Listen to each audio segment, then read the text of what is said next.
Hi, this video is from Teos Tropicals, and today we're going to show you how to pot up a variety of different dormant rhizomes and tubers.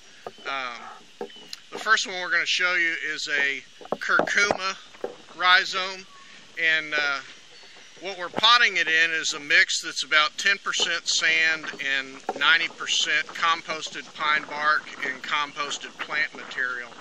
Before you cover that, Jeffrey, I want you to put your finger on top of the growing point just so everybody's clear about exactly what's up and what's down as far as a rhizome. Pull it back out of the pot for a minute, or pick up another one. The little balls on the bottom of this are actually root storage reservoirs, and so if one of those breaks off, there's no point in planting it. It really is there just to provide stored energy for the bulb. The actual rhizome or growing point is at the top of where Jeffrey's holding it. And so once you create a pot of soil, you just sort of crown up the center and then spread those root storage reservoirs on either side of the coned material in the pot. So go ahead.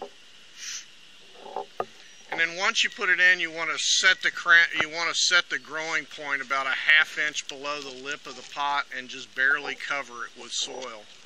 And then once it's covered in, you water it and you're good to go.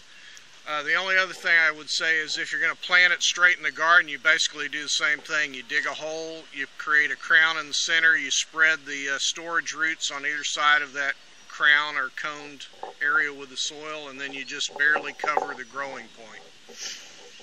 Okay, the next rhizome we're going to talk about is a Zingibber rhizome, and they're probably the most difficult for you to tell which end is up, especially if there's no roots on it. These actually have roots, but if you can point that more toward the camera and point at the little concave areas, the areas Jeffrey's pointing to are actually where the stems dried up and rotted off of when the plant went dormant. So you're looking for these little concave or indentations on the top of the rhizome, and that's up.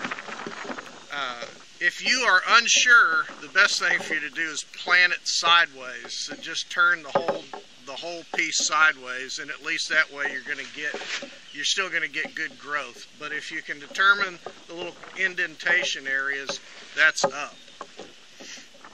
And again, you're planting it the exact same way. You're creating a crown in the center of the pot or in the hole that you're planting in the garden, spreading the roots if there are storage roots, and then covering it with about a ½ inch of soil.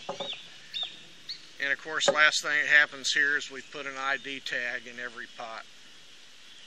Okay, the next rhizome we're going to do is a globa rhizome, and again, it's a dormant ginger. They look a little bit different. They all have a little bit different characteristics. This particular rhizome we have has very long storage roots, but globas typically have a fairly small rhizome. And then you can see the rhizome is a very small bud at the top, and then the storage roots are quite long. But you just spread those around in the pot just the same as the others, and then cover it with about a ½ inch of soil again. It's pretty simple.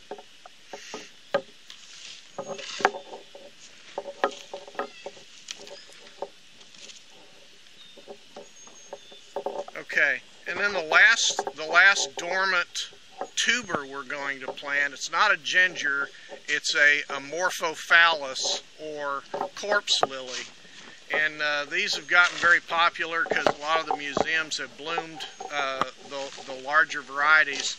This is probably the second largest flowering Amorphophallus that you can find. It's called Amorphophallus peonifolius, and it has a giant purple inflorescence or flower. I will caution you that they do smell putrid for about 24 hours. So if you do have it in the house, you want to take it out right before the bloom opens. But these are completely cold hardy in zone 8. We've actually left them out in 3-gallon pots in 14-degree weather, and they survived. But you can also dig them up and store them dry like these are.